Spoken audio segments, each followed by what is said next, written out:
Alright guys, so today is going to be an interactive and informative session with you guys. So I would like to start with a question. What's the first thing you do when your phone goes missing or gets stolen? Panic or try calling it?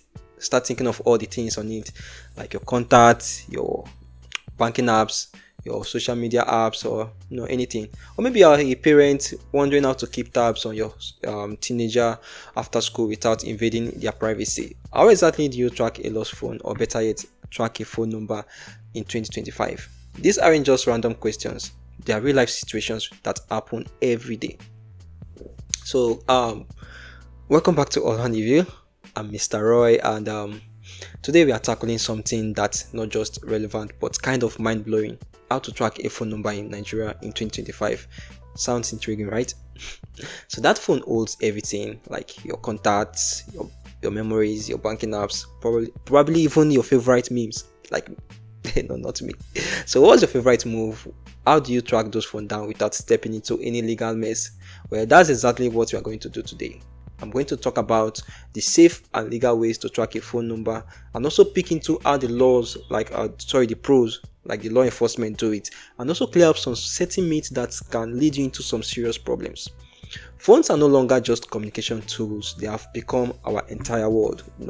From business to social life, we rely on them for everyday tasks, everything. But when your phone goes missing or gone, that is where safety concerns start to grow. Knowing how to track it feels like unlocking a secret power. Now, before we jump in, there is something super important we need to talk about. Tracking a phone isn't just as simple as hitting a button on an app. In Nigeria, we have got some solid laws in place to protect our privacy, and that's where the Nigerian Data Protection Act of 2023 (NDPA) comes into play. This law was signed on June 12, 2023. This law is all about keeping your personal data safe, and it's not just about having the rule, it's about enforcing them, which is where the Nigerian Data Protection Commission (NDPC) comes in.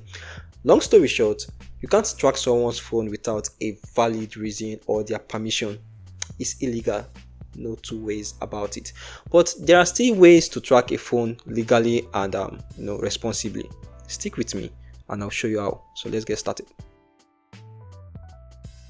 Alright, let's step into the world of high-tech phone tracking. And I'm not talking about the apps you find on your Google Play Store or Apple Store. I'm talking about the real deal here. How law enforcement tracks phone when it's time to solve crimes, recover stolen property, or keep people safe. If you have ever wondered, how do police track a phone in Nigeria? This is how they do it, and trust me, it's pretty impressive. So let's kick things off with something called IMEI tracking. Now, every phone has a unique 15-digit code called the International Mobile Equipment Identity, or IMEI. Think of it like your phone's fingerprint. No two phones have the same one. Even if a burglar swaps out your SIM card and puts in a new one, the IMEI stays tied to that device. So if your phone gets stolen, it's still traceable. At least that's the theory. So here's the thing. IMEI tracking is something only law enforcement can do. You need to go to the nearest police station, file a report, and give them your IMEI number. You can find your IMEI number by dialing *#06# on your phone. Write it down somewhere safe because you never know when you will need it. Of course. So once you have filed the report, the police can use official channels to track your phone down. Though it's not instant, but it's a process and it still works. Now, next thing, we have got telecom companies. Think of MTN, 9mobile, Glo, and Airtel. These telecom giants are legally required to help law enforcement when there is crime or safety concerns. How do they help? By providing call data. This includes information like who called, when those calls happened, and most importantly, where was the phone when it made those calls. This data can help the police pinpoint the general location of the phone. And get this, sometimes all it takes for the police to access this information is a written request from a senior officer. No court order is required, but there is a little problem.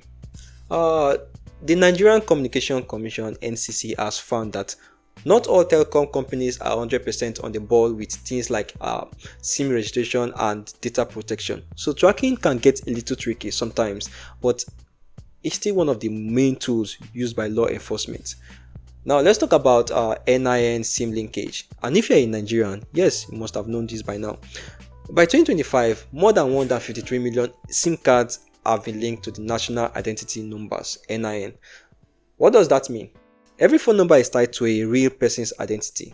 That's good for the security agencies, because it means they can trace any phone number back to the person behind it. If a phone is used in a crime, law enforcement can pull up the NIN link to the SIM card and boom, they will know who is behind it. Telecoms like MTN even have online portals where you can check if your SIM is properly linked to the NIN. This system makes it a lot harder for people to hide behind anonymous numbers, which is a major win for the Nigerian security. So now let's talk about the NCC's Device Management System, DMS. This is one of the coolest tools in the law enforcement arsenal. The DMS collects the IMEI numbers of every phone that connects to the Nigerian network, and it cross-checks them with global databases. So if your phone gets stolen and you report it, its IMEI gets added to a blacklist. What does that mean? Once it's on that list, the phone can't connect to any network in Nigeria, no matter how many SIM cards you swap out. Spoiler alert for those that don't know, the IMEI number on that device can be changed, especially on Android phones. But privacy issue aside, it's an absolute game changer in the fight against phone theft and crime. Okay, and finally, let's talk about cell tower triangulation. Here's how this works. Whenever your phone is turned on, it's constantly communicating with nearby cell towers. By analyzing which tower your phone connects to and how strong the signal is, law enforcement can get a pretty accurate estimate of where your phone is. If your phone is connected to 3 or more towers, they can use triangulation to pinpoint your location with about 70 to 80% accuracy. But if your phone's GPS is switched on, that accuracy can jump up to 90% or even better. This method allows law enforcement to track your phone in real time. So telecom companies keep this data on file, and with the right legal permission, like a court order or a police request, they can use it to track down suspects or solve criminal cases. Now that you have seen how law enforcement track phones, let's talk about what you can do if you lose your phone, or if you need to keep tabs on your family member's device, with their permission, of course. So the good news is, you don't need to be a detective to track your phone down. There are simple legal tools already built into your device that can help you find out. Now, for Android users, Google Find My Device is an absolute lifesaver. If your phone goes missing, just log into your Google account and visit the Find My Device page. From there, you can see your phone's location, make it ring, lock it, or erase all the data. For this to work, your phone must be connected to an internet or Wi-Fi and also signed into your account and have location service enabled. If you are a parent, using Google Family Link, your child's device will also show up in the app. For Apple users, Find My is just as solid. It also allows you to locate your device, play a sound, lock it, or wipe it. One of the popular questions I receive every day is that, is it possible to receive the verification code Google is going to send you when your phone is missing? Of course, Google is going to send the verification code to the linked phone number and also to the email for you to provide, to be able to be sure that you are the one logging into the account. Now, the workaround for this is that now that you have access to your account, go to your profile and go to your settings and make sure that you add a trusted email there. Google is going to send a code to that trusted email when you don't have access to your phone and also to your email. So Google is going to send a code to that email. You can use that code to log into your account and use the Find My Device option. Quite easy, right?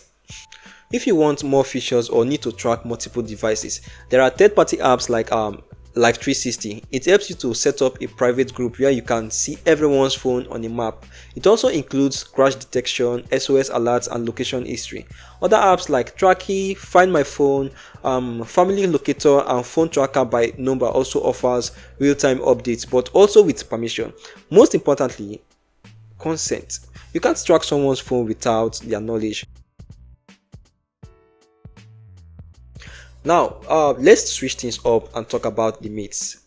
Those sneaky misconceptions about phone tracking that can lead you straight into trouble. First, we have got the USSD codes. You have probably seen claims online that dialing codes like *123# can track a phone. That's false, USSD codes are only for interacting with your network providers, like checking your balance, buying data, things like that, not tracking. Then there are Stingray devices or IMSI catchers. These are real tools used by law enforcement to mimic cell tower and gather location data, but they are expensive and require legal clearance and are illegal for civilians to use. So if anyone claims they can use one to help you, it might be a scam.